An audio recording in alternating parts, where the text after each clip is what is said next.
गरीब दर्जी सास बहू। माही, आज शर्मा जी का घर लगभग बन चुका है। दोनों ने मुझे फिटिंग करने के लिए बुलाया है, तो मुझे देखो टाइम लग जाएगा, इसलिए तुम अपना ख्याल रखना और मेरे होने वाले बच्चे का भी, और माँ को दवाई टाइम पर दे देना। अरे आप चिंता क्यों करते हैं, मैं सब संभाल लूंगी, सबका ख्याल रखूंगी। और आप भी अपना रखें और टाइम से आ जाना। हाँ, आ जाऊंगा। अब चलता हूँ। अरे हाँ, मैं तुम्हारे और बच्चे के लिए कुछ लाया था, पर अभी मेरे पास वक्त नहीं है। अलमारी में रखा है, देख लेना। ठीक है। अरे बेटा ये लड्डू खा ले, मैंने तेरे लिए नारियल के लड्डू बनाए थे। अच्छा लाओ माँ, खा लेता हूँ। अरे वाह माँ, हमेशा की तरह आपने लड्डू बहुत ही अच्छा बनाया है। इनका स्वाद अभी भी बरकरार है। ऐसा कहकर पंकज चला जाता है। काम पर पहुंचकर जब वो बिजली की फिटिंग कर रहा था, उसी दौरान एक तेज शॉर्ट सर्किट होता है, जिससे बिजली के तेज झटके लगने से वो उसी वक्त दम तोड़ देता है। उसकी मौत की खबर सुनते ही पंकज की मां कल्याणी और उसकी गर्भवती पत्नी माही का बुरा हाल हो जाता है। दोनों एक दूसरे के गले लगकर सिसक सिसक कर रो रही थीं। हे भगवान, आपने ऐसा क्यों किया? मेरी हंसती खेलती हुई जिंदगी एक पल में उजाड़ दी। अरे कम से कम मेरे पति को उसके बच्चे को तो देखने दिया होता। माँ जी, अब मैं उनके बिना कैसे रहूंगी? शांत हो जा बहू, शांत हो जा। अगर तेरी तबीयत खराब हुई तो बच्चे पर असर पड़ेगा। तुझे ठीक रहना है, बोला था ना पंकज ने। ये तू अपने बच्चे का ख्याल रखेगी तो ख्याल रख। अब तुझे आने वाले बच्चे पर भी तो ध्यान देना होगा। हाँ माँ जी। ऐसा कहकर दोनों सास बहू एक दूसरे को संभालती हैं। अगले दिन कल्याणी देवी अपनी बहू को केसर का दूध देते हुए कहती है, बहू ये केसर का दूध पी ले, तेरे और बच्चे के लिए फायदेमंद है। कल से तूने ठीक से कुछ भी नहीं खाया। नहीं माँ जी, मुझे कुछ भी खाने पीने का मन नहीं है। बहू ऐसे मत बोल, ये मत भूल कि तेरे अंदर एक नन्ही सी जान पल रही है। तुझे अपना ख्याल रखना ही पड़ेगा। चल पी इस दूध को। जी माँ जी। कल्याणी के डांटने पर माही प्यार से उस केसर दूध को पी लेती है। ऐसे ही एक महीना बीत जाता है। पंकज के बैंक में जमा किए हुए पैसों से सास बहू अपना खर्चा चला लेती है। साथ ही माही के 9 महीने पूरे होते ही वो एक प्यारे से बेटे को जन्म देती हैं। बाकी के पैसे हॉस्पिटल के खर्चे में चले जाते हैं और बच्चे का जरूरी सामान आ जाता है। जब कल्याणी देवी अपनी पोते के साथ खेल रही थी, तो माही खाना बना रही थी, जहां उसे दाल चावल आटे का खाली कनस्तर दिखता है और वो अपनी सास के पास आकर कहती है, माँ जी, घर में अब खाने पीने के लिए कुछ भी नहीं है। सिर्फ मुट्ठी भर दाल और चावल ही बचे हैं, जिससे अभी खिचड़ी बना दूंगी। लेकिन माँ जी, अब घर का खर्चा कैसे चलेगा? पैसे भी खत्म हो चुके हैं। पैसे तो एक दिन खत्म होने ही थे बहू, लेकिन अब हमें कोई काम ढूंढना चाहिए, क्योंकि धीरे धीरे इसके दांत निकलेंगे तो ये भी दाल का पानी और आलू खाया करेगा, और इसका सामान भी तो चाहिए बाकी का। हाँ माँ जी, मैं बाहर कोई काम ढूंढ कर आती हूँ, आप वंश को संभाल लेना। ठीक है बहू, जल्दी आना। तभी बाहर जाकर माही काम ढूंढती है, जहां कोई भी सेठ या मालिक उसे कोई काम नहीं देता। तभी माही एक ढाबे वाले के पास जाकर कहती है, सेठ जी, मुझे काम दे दीजिए, मुझे काम की बहुत जरूरत है। मेरा छोटा बच्चा और मेरी सास है। ढाबे वाला बेइज्जत करके उसे भेज देता है।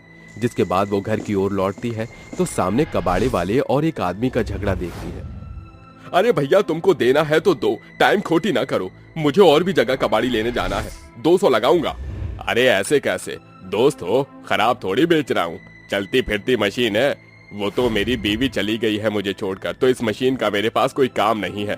500-600 रुपए तो दो। अरे भाई, तुम बोलते हो तो सिर्फ 200, ज्यादा से ज्यादा 300, वरना जाओ। क्यों ना मैं ये मशीन ले लूं? वैसे भी मुझे सिलाई करने का बहुत शौक है, और शादी से पहले मैंने ये भी सीखा था। ओ भैया, क्या मैं ये मशीन ले सकती हूँ? मुझे इसकी सख्त जरूरत है। तुम्हें क्यों चाहिए? लगता है बहुत परेशान हो। सूरज के ऐसा पूछने पर माही उसे अपनी सारी दुख भरी कहानी बता देती है कि किस तरह उस पर दुखों का पहाड़ टूट पड़ा है। यह सुनकर सूरज उसे मशीन ऐसे ही दे देता है, जिसके बाद वो आदमी का धन्यवाद करके अपने घर आ जाती है। तभी कल्याणी उसके हाथ में मशीन देखकर पूछती है, अरे बहू, ये क्या? तू तो काम ढूंढने गई थी, तो ये सिलाई मशीन क्यों ले आई? माँ जी, मैं सोच रही हूँ कि दर्जी का काम करके पैसे कमा लूं, क्योंकि मुझे हर तरह के कपड़े सिलने आते हैं। मैंने इसका कोर्स किया था। अरे ये तो तूने बहुत अच्छा किया जो ये मशीन ले आई। मुझे भी सिलाई आती है। हम दोनों सास बहू मिलकर दर्जी का काम करेंगे और घर चलाएंगे।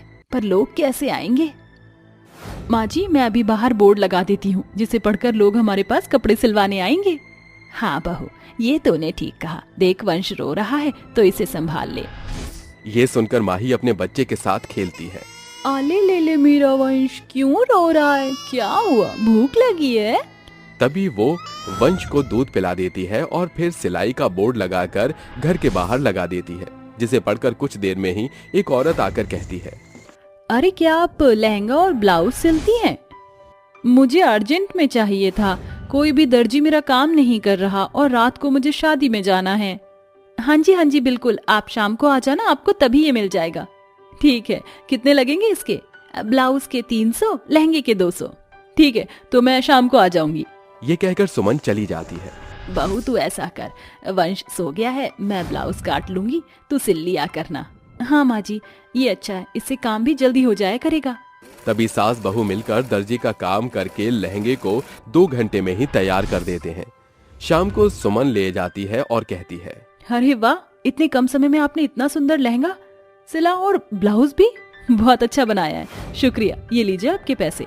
अगर आपकी तरफ से और भी लोग हों जिन्हें कुछ सिलवाना हो तो हमारे पास भेज देना। जरूर। सुमन अपना लहंगा लेकर चली जाती है। तभी उनके पास और भी लोग आते हैं। कोई कमीज, कोई सूट तो कोई ब्लाउज सिलवाने आता है। सास बहू मिलकर काम करते हैं, जिससे उनका काम आसान हो गया और देखते ही देखते लोगों को उनकी सिलाई पसंद आ गई, जिससे आसपास के लोग भी अब कपड़े उनसे ही सिलवाया करते थे। तरक्की बढ़ने पर उनके घर की स्थिति पहले से बेहतर हो जाती है और वो घर में जरूरत का सामान ले आते हैं। सोफा, टीवी, वंश के लिए पालना भी। 6 महीने बीत जाते हैं। उन पैसों से एक सिलाई मशीन और वो ले आते हैं। मुझे तो बहुत खुशी है कि हम दोनों ने इतने कठिन समय में भी मेहनत करके सब संभाल लिया। और अब मैं भी सिला करूंगी। बहू, तू मुझे पुरानी मशीन दे दे और नई तू ले ले।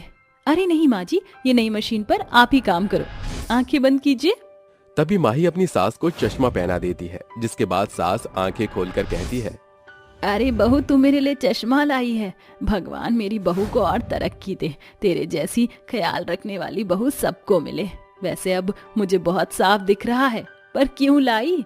माँ जी, आप मेरी माँ हो और मैंने कपड़े काटते वक्त देखा है, ज्यादा जोर पड़ने से आपकी आंखों से पानी आता है।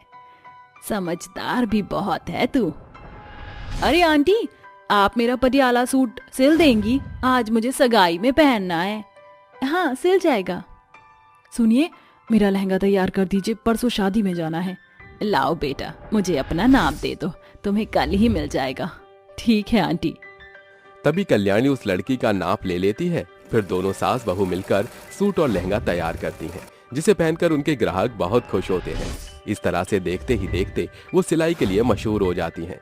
1 साल में दोनों मिलकर अपना बुटीक सेंटर खोल लेती हैं, जहां वो लड़कियों को सिलाई भी सिखाती थी। अरे निकिता, क्या हुआ? तेरी दुकान बहुत ही खाली खाली नजर आ रही है। क्या कोई अब तेरे पास सिलाई सीखने नहीं आता है?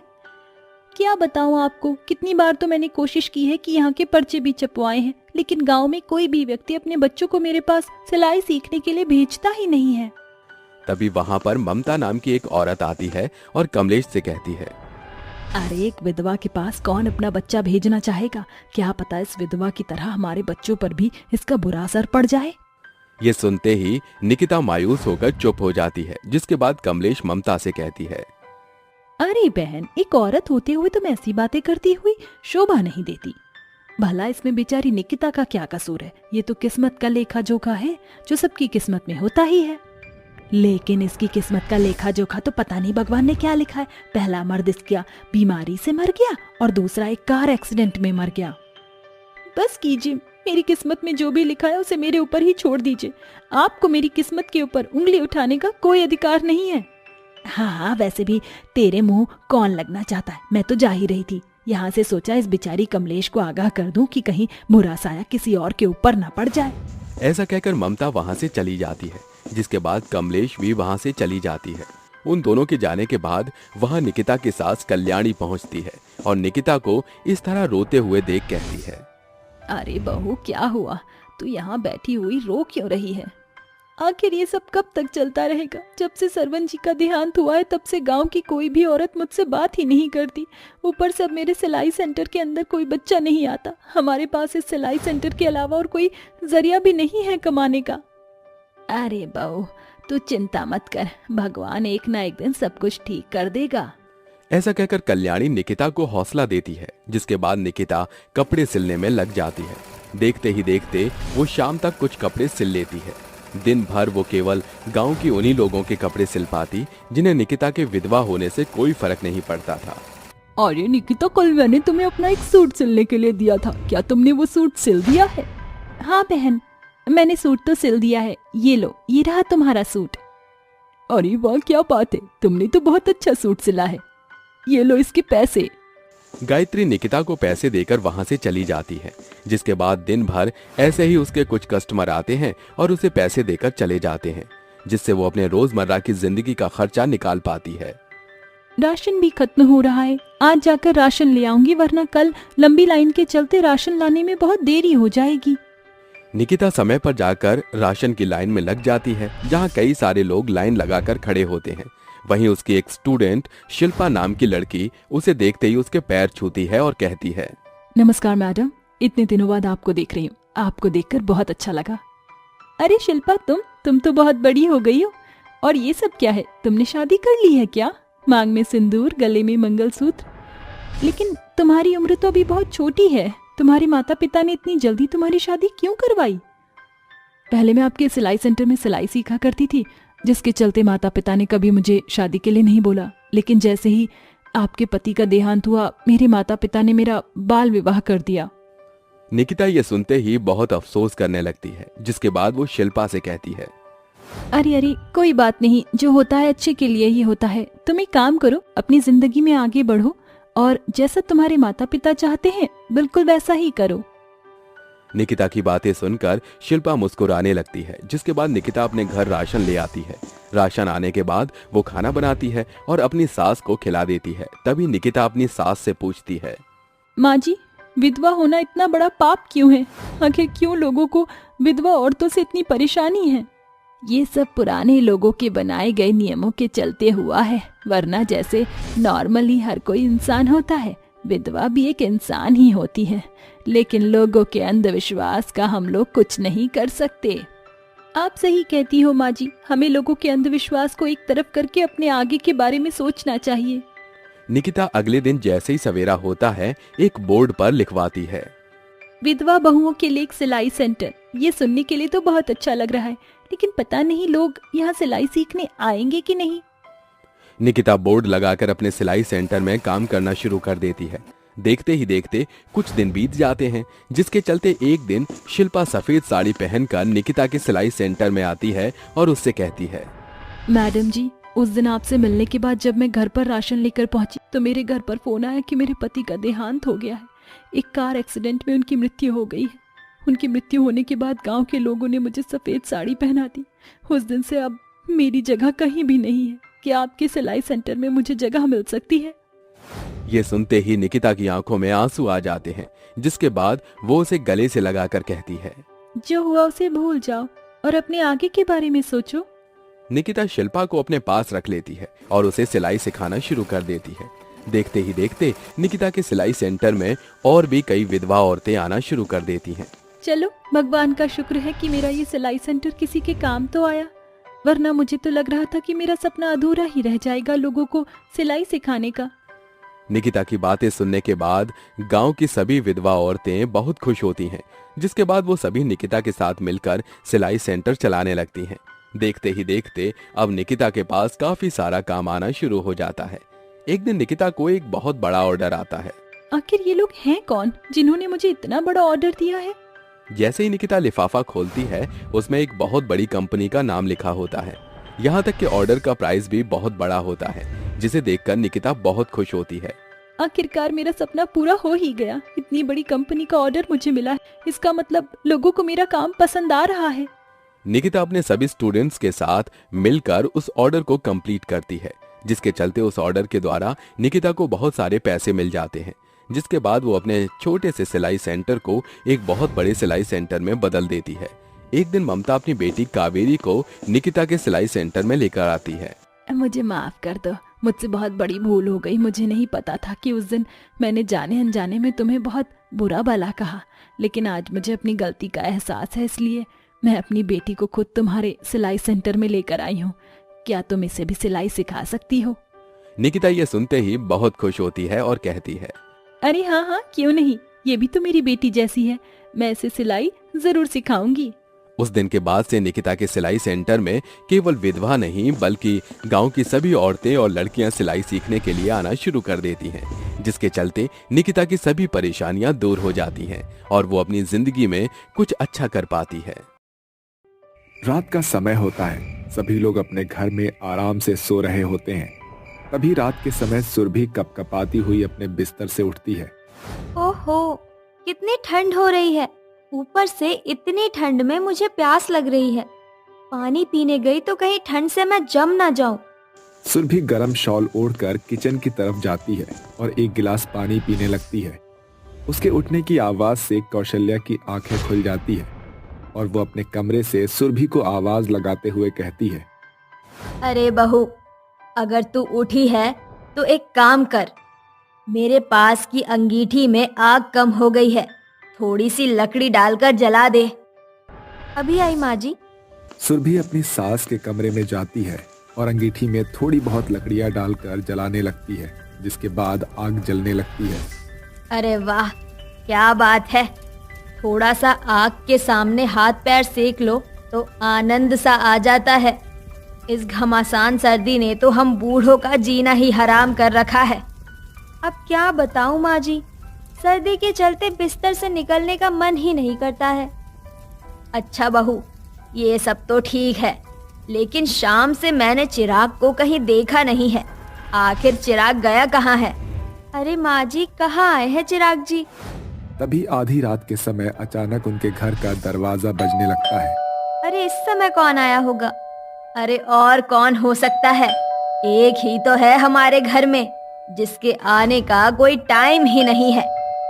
हाँ माँ जी, आप बिल्कुल सही कहती हो। लगता है चिराग जी आ गए हैं। जैसे ही सुरभि दरवाजा खोलती है, दरवाजे पर चिराग के साथ साथ कुछ गुंडे भी खड़े होते हैं। चिराग नशे की हालत में होता है। चलो, ये घर खाली कर दो, अब तुम दोनों यहाँ नहीं रह सकती। अरे चिराग जी, आपने ये अपनी हालत क्या बना रखी है? ए सियानी, ज्यादा मचमच मत कर, चुपचाप से इस घर को खाली कर दे। तेरे पति ने शराब के नशे में तुम्हारी सारी प्रॉपर्टी हम लोगों के नाम कर दी है। काली अपने साथियों के साथ मिलकर बेचारी कौशल्या और सुरभि को घर से बाहर निकाल देते हैं। दोनों के दोनों आधी रात के समय ठंड में यहाँ से वहाँ ठंड से बचने के लिए ठिकाना ढूंढ रही होती हैं, जिसके बाद वो दोनों एक पेड़ के नीचे जाकर बैठ जाती हैं। हे भगवान, ये सब हमारे साथ क्या हो गया? चिराग ने तो हमें कहीं का नहीं छोड़ा, उसने सब कुछ बेच दिया। भगवान। माँ जी, हम तो अर्श से फर्श पर आ गए, मुझे बहुत जोर से ठंड लग रही है। ठंड से कपकपाकर दोनों की हालत बुरी हो जाती है और वो दोनों रोने लगती हैं। तभी पेड़ में से आवाज आती है, रोना बंद करो, मैं जानता हूँ तुम दोनों परेशानी में हो, क्या मैं तुम्हारी कोई मदद कर सकता हूँ? सुरभि और कौशल्या पेड़ के अंदर से आवाज सुनकर हैरान हो जाती हैं और बहुत डर जाती हैं। देखो, तुम दोनों मुझसे डरो मत, मैं एक जादुई पेड़ हूँ, मैं जानता हूँ तुम दोनों मुश्किल में हो, मैंने तुम्हारी सारी बातें सुन ली है। हम बेघर हो गए हैं, हमारा अब कोई ठिकाना नहीं है।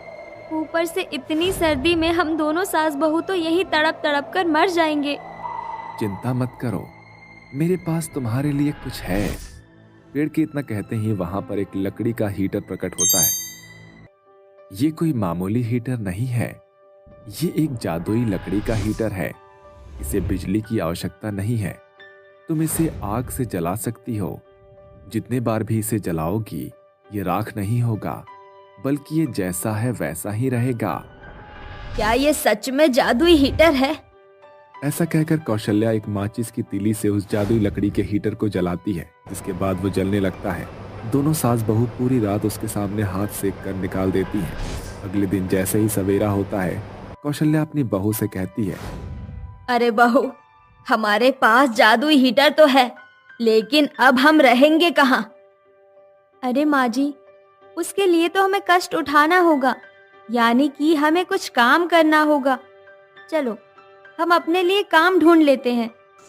कौशल्या और सुरभि दोनों सास बहू अपने लिए काम ढूंढना शुरू कर देती हैं, जिसके बाद दोनों को एक घर में साफ सफाई का काम मिल जाता है और रहने के लिए एक कमरा भी।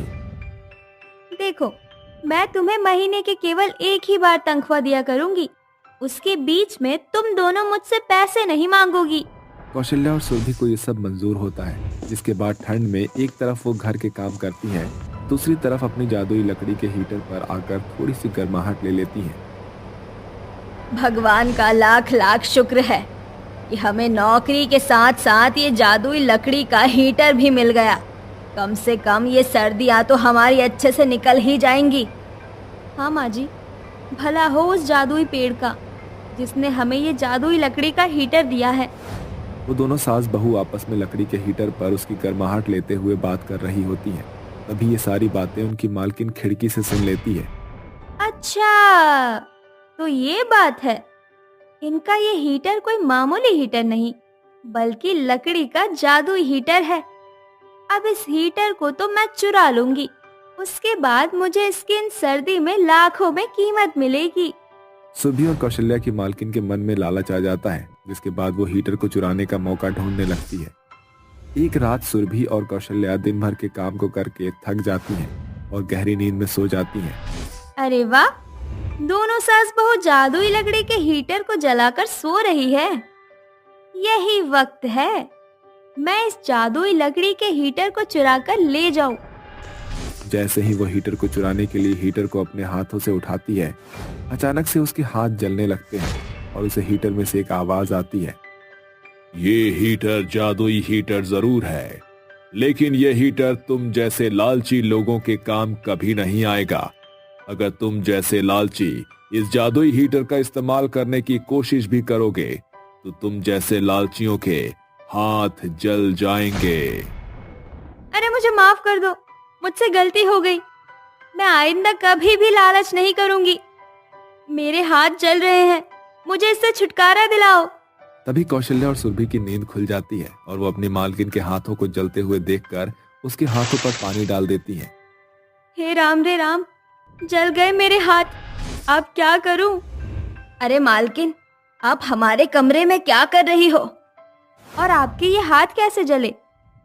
दरअसल मैं रसोई में काम कर रही थी, मुझे खाना गर्म करना था, लेकिन मैं रसोई में काम ही क्या करती हूँ, तो मुझे गैस जलानी नहीं आती, इसी कारण मेरे हाथ जल गए थे। तो मुझे कुछ समझ नहीं आया तो मैं यहाँ आ गई। अरे मालकिन जी, अगर ऐसी बात थी तो आप मुझे बता देती, मैं आपकी मदद कर देती। अरे नहीं नहीं, मैं ठीक हूँ, चलो तुम दोनों सो जाओ, मैं तुम्हें परेशान करना नहीं चाहती थी। वो ऐसा कहकर अपने कमरे में चली जाती है, जिसके बाद वो अपने मन ही मन सोचती है, हे भगवान, आज इस जादुई लकड़ी के हीटर के चलते मेरी जान ही चली जाती। आज के बाद मैं जादुई लकड़ी के हीटर को कभी नहीं छूऊंगी। उस दिन के बाद से कौशल्या और सुरभि दोनों सास बहू बेचारी अपनी सर्दियां जादुई लकड़ी के हीटर के सहारे गुजार लेती हैं। वहीं दूसरी तरफ उनकी मालकिन को ज्यादा लालच ना करने की सीख भी मिल जाती है। अब वो एक साथ खुशी खुशी रहने लगती हैं।